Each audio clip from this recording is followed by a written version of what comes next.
Drejtori i Zyrës për Kosovë dhe Metohi Petar Petković ka reaguar ndaj njoftimit të ambasadorit britanik në Prishtinë Jonathan Hargreaves, i cili ka uruar njohjen e Kosovës nga Kenia. Unë supozoj se Hargreaves do të përgëzoj edhe Beogradin kur të ketë tërheqje të reja të njohjes së ashtu quajturës Kosovë. E di se sa ju intereson e drejta ndërkombëtare, ka thënë Petković në një postim në rrjetin social X. Ambasadori britanik e ka fshirë me shpejtësi postimin e lartë përmendur, ku thuhet se kjo njohje vazhdon të forcojë lidhje diplomatike dhe bashkëpunimin e Kosovës në mbar botën.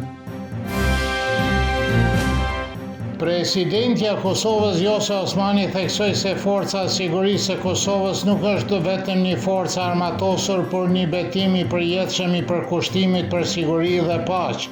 Në ceremoninë e certifikimit të 344 rekrutëve të FSK-s të mbajtur në kazermën e Ferizaj, ajo tha se Kosova është e lirë falë sakrificës së ushtarëve të rënë dhe dëshmorëve. Kryeministri në detyrë i Kosovës Albin Kurti tha se mbështetja e qeverisë për forcën e sigurisë të Kosovës do të jetë e vazhdueshme dhe pa diskutueshme dhe Kosova shumë shpejt do të pajiset me helikopter Black Hawk.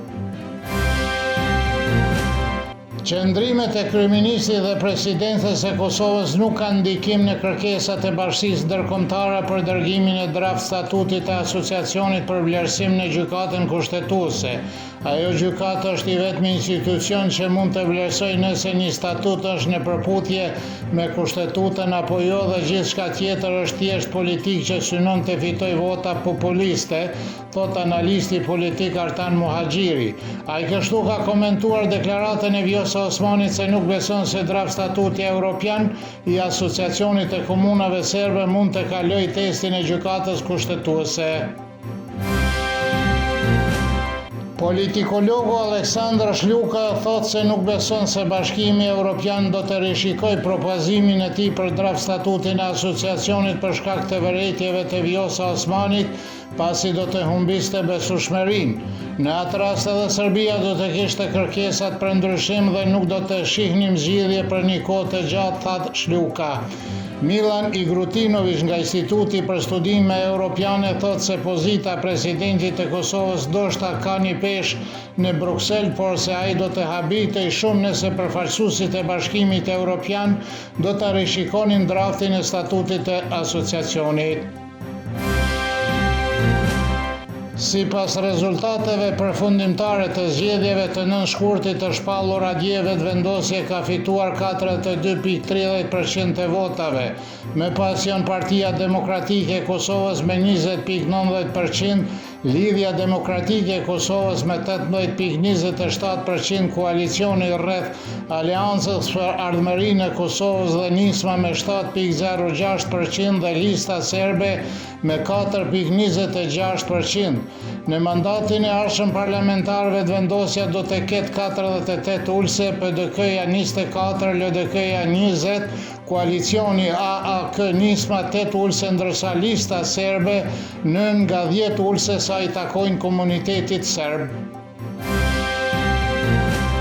Kandidati për kryeministër të Kosovës nga radha e Partisë Demokratike të Kosovës, Bedri Hamza, ka thënë gjatë fushatës zgjedhore se ka bërë të qartë se është kundër vijave të kuqe sa i përket bashkëpunimit me parti tjera.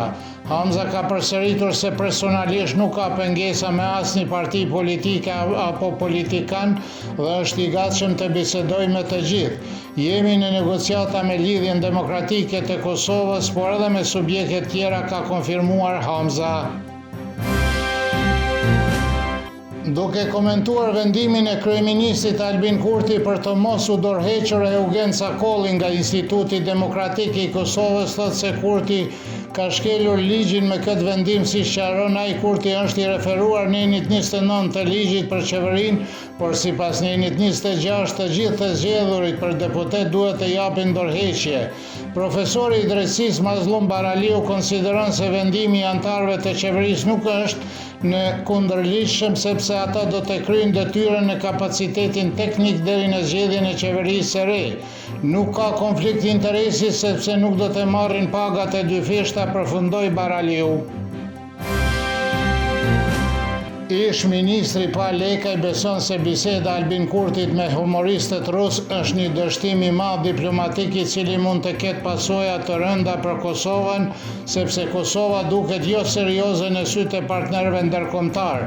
Kreu i Partisë Socialdemokrate Dardan Molliçaj thotë se është impresionuar nga gatishmëria e Kurtit për të folur për gjithçka pa kuptuar se me kë po flet a me presidentin e Letonisë dhe pastaj nuk do të pranoj se ka gabuar, por thotë se është vazhdimsi e luftës speciale në Kosovë, shton Molliçaj. Moti të shtunën në Serbi do të jetë i vranet me rreshjet e kopaskoshme, shiu dhe bubullima do të fryjë erë nga verilindja, temperatura mëngjesit do të sillen nga 5 deri në 10, kurse ajo maksimale ditore prej 14 deri në 18 gradë Celsius.